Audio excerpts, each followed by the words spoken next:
Have you ever had a friend who you thought would be by your side forever? Someone you grew up with, who knew all your secrets, who was basically family. Well, I want to tell you a story about two friends like that, Sarah and Mia.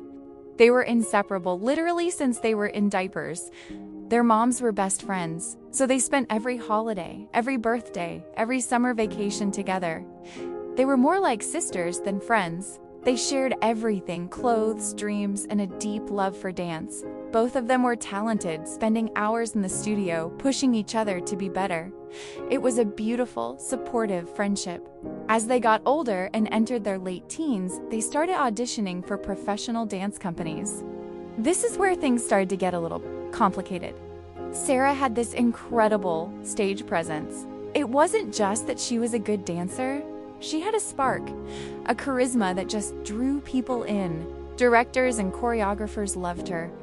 And because of that, she started getting more callbacks, more opportunities, more lead roles. Mia, on the other hand, was just as technically skilled, but she was a bit more reserved. She was still getting offers, but they weren't the big, flashy ones that Sarah was landing. At first, Mia was happy for her friend. She'd be the first to hug Sarah after a successful audition. But slowly, something started to change.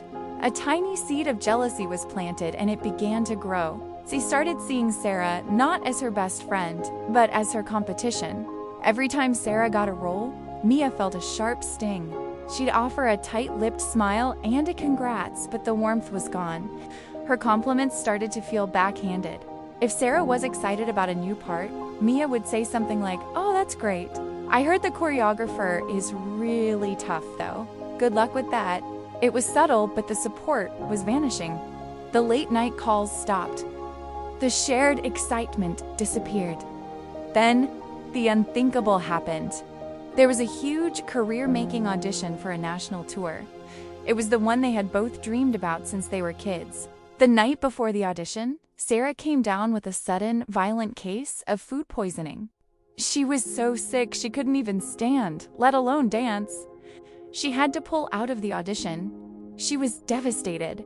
Mia was there, bringing her soup and telling her how sorry she was. But a few weeks later, after Mia had actually landed a spot on that same tour, the truth came out. Another dancer who had been there pulled Sarah aside. She confessed that she had overheard Mia talking, bragging almost, about how she accidentally switched Sarah's pre-audition meal with something she knew was a few days old. Just to level the playing field, she had sabotaged her own best friend. When Sarah confronted her, Mia broke down. She admitted everything. She said the jealousy had consumed her, that seeing Sarah succeed while she felt left behind had turned her into someone she didn't even recognize. It was a monster that had taken over. Sarah was heartbroken. This was her sister, the person she trusted more than anyone. And she had betrayed her in the most painful way possible. In a moment of incredible grace, Sarah told her, "I forgive you." And she meant it. She forgave her for the hurt, for the betrayal. But she also said, "I can't be your friend anymore." The trust was shattered beyond repair. You can't build a friendship on a foundation of broken glass. Years passed. Both went on to have their own careers, their own lives.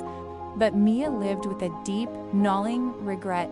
She'd email Sarah every few years, an apology on the page, explaining how losing that friendship was the biggest price she ever paid. She realized that the jealousy didn't just cost her an opportunity. It cost her the one person who would have been cheering for her genuinely for the rest of her life. She lost her best friend, not to a fight or a boy or a misunderstanding, but to the poison of her own envy. And that's a heavy burden to carry forever.